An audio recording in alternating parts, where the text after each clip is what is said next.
Hey everyone, it is Kat and Amber, and we are Wandering Soup, Black Lesbian Expats. That's right. We are the expats for you. I don't know where I was going with that. The expats with the mostest. Yeah, I don't. A cheer. Yay. Anyway, so it's first thing in the morning here for us. And we wanted to give you a little bit of information about what's going on with us because we are counting down. Yep. It is Wednesday. And this Wednesday, next week, we will be actually getting ready to get up out of here. That's right. Next Thursday, we fly out of Ho Chi Minh, Vietnam, to Mexico. And it's going to be a long flight. And we'll, of course, take you on our journey. But we wanted to tell everyone discuss with everyone why we were moving to Mexico. Because a lot of people ask that. Because at different points along our journey, we've had different destinations because life takes you where life wants you to go. And at this point, I think Mexico is calling our name for various reasons. We wanted to share with you those reasons. And again, that's the easiest way to say it, right? Yeah, I mean, we're here. This is why we're going where we're going. In case it helps you as you're trying to figure out where you're going. That's right. Anyway, first things up.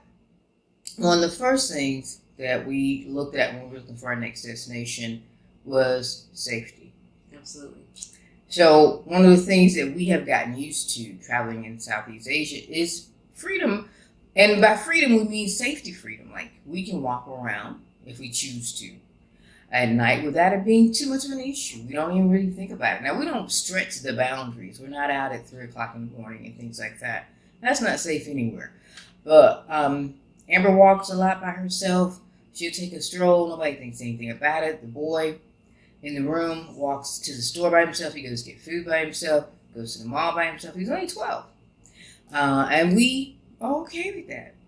I think when we walk around, we don't have a fear of getting robbed, raped, murdered. Too much. Yeah, people don't. I'm a pretty, not paranoid, but I'm a pretty aware person in general.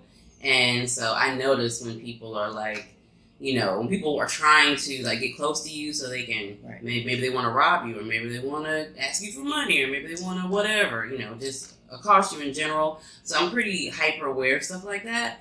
And I just don't even get that vibe here very much at all. Right. Like, it's very rare. Like, if somebody's going to ask you for money, they just going to come up and ask you for money. Right. It's not like people are, like, stalking you or walking behind you, following you, or anything like that. So, I guess those are my reasons why it feels safer to me.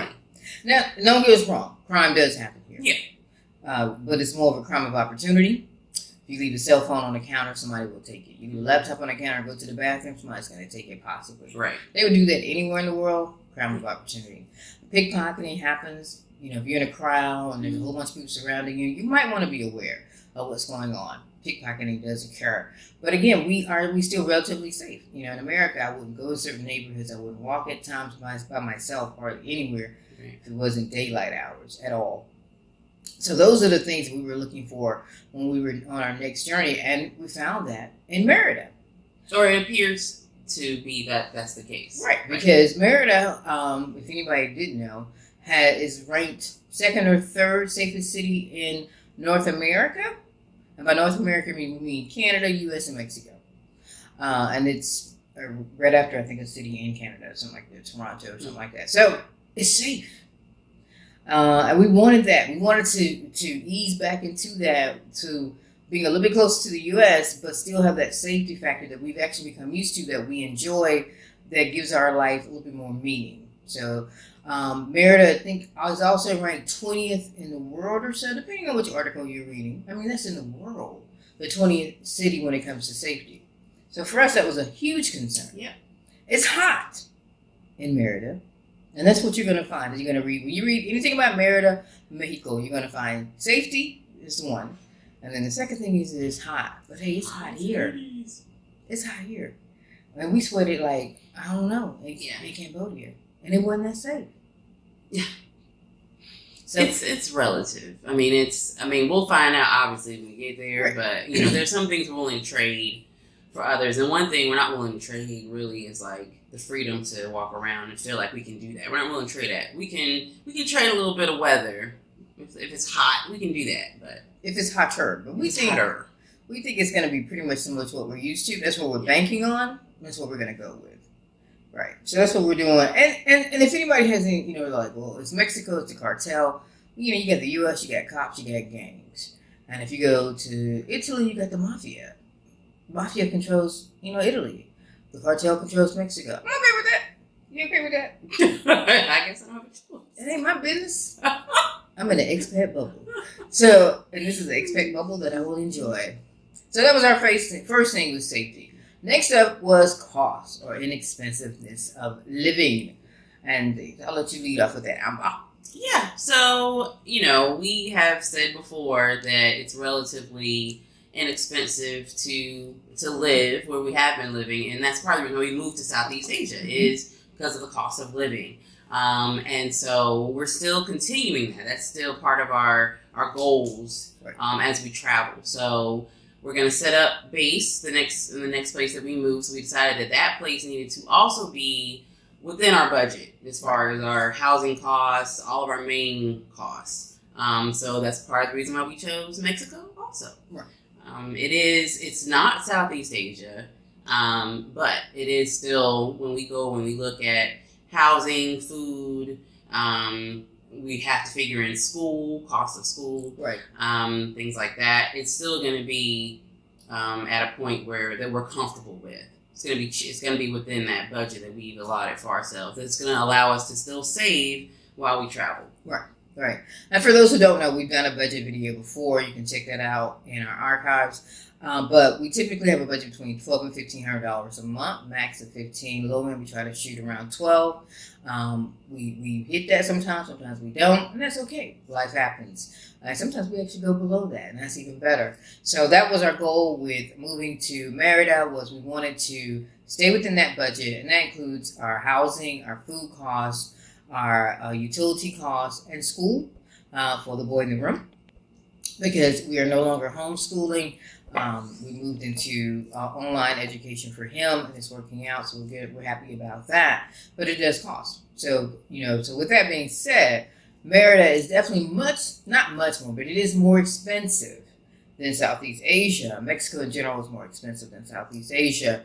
But in some areas, it can be cheaper than the U.S. And so we're looking now. We've connected with a few realtors. When we touch down, we're going to give ourselves a couple of days to acclimate, and then we're going to hit the road looking for a home there, and we're going to be there for a while because we're going to be touring not only Mexico and all the states in Mexico, but we're going to be going to South America as well. So that's where you're going to see us visiting and traveling, because we're not going to stop traveling. We're just going to have more of a home base. Yeah. Right. Yeah. And next up is culture. For the culture, if you will. We've enjoyed Southeast Asia and all the markets that we've went to, the night markets, the day markets, the temples, everything. And we're looking forward to doing that in Mexico.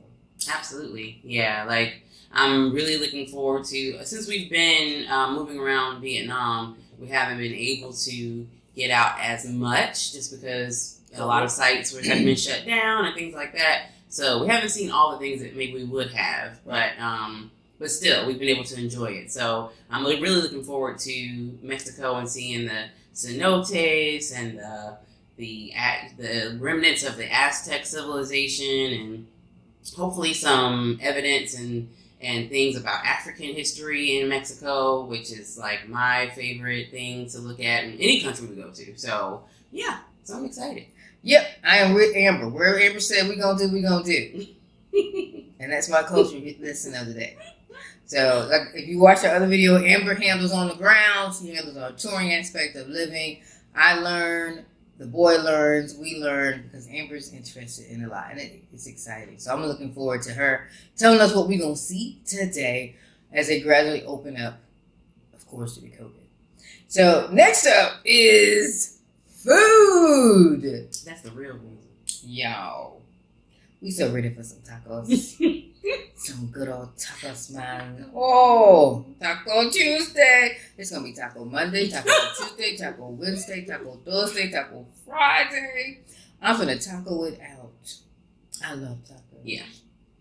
And I'm going to get the original tacos. I feel blessed just thinking about it. We got a list of restaurants already. A list. And I'm almost sad because a lot of things have closed. Yeah. In Merida and in Mexico in general due to COVID. And some of those places won't reopen, but we're hoping that the ones that do come open, new ones will pop up, and we're going to continue to enjoy that food. Ooh, I'm just excited. Oh yeah. Mm-hmm. Child, y'all should see my Instagram.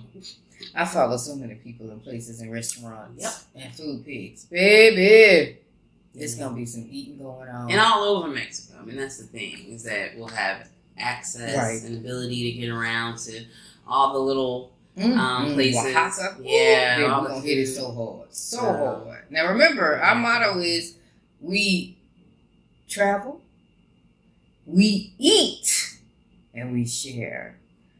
Keep that in mind. Because that's what we're going to be doing.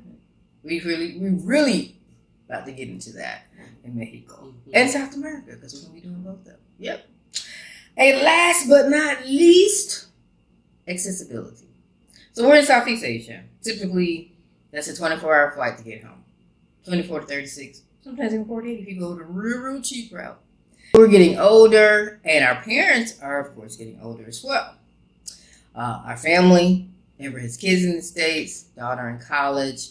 And so we want to be a little bit closer in case something were to happen and that we need to respond in person, if that makes any sense. So Mexico was a good alternative for us. We originally actually were going to go to Colombia, but we ended up switching around April or so to Merida, and but again, that's about a 2.5 hour flight from Atlanta, which is where my mom lives, and Amber's folks are in North Carolina. We're still looking at about a 2.5 to 3 hour flight.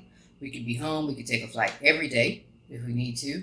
So if an emergency were to happen that morning, by that afternoon, we could possibly be in the States to assist in whatever that may be. And that was a huge factor for us because we didn't want to move back to the U.S. I didn't want to move back to the U.S. I'm saying for me. Amber probably would have been so on it a little bit. Yeah? Okay. Planning as we go. Right. And that's the beauty of what we're doing.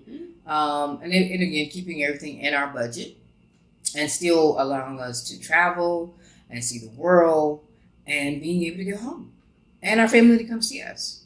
Now, we've told y'all in other videos, don't rent a home or an apartment based off family coming to visit. And we're not going to be doing that in Mexico. But our family will hopefully come visit us. It's only a 2-3 hour flight. Shouldn't be too much of a problem for our elder generation and for the younger generation. And it's almost, I'm looking forward to it because, the kids can come unescorted if they need to. We can send them back to the States. We're excited just by the ease of it all. Yeah.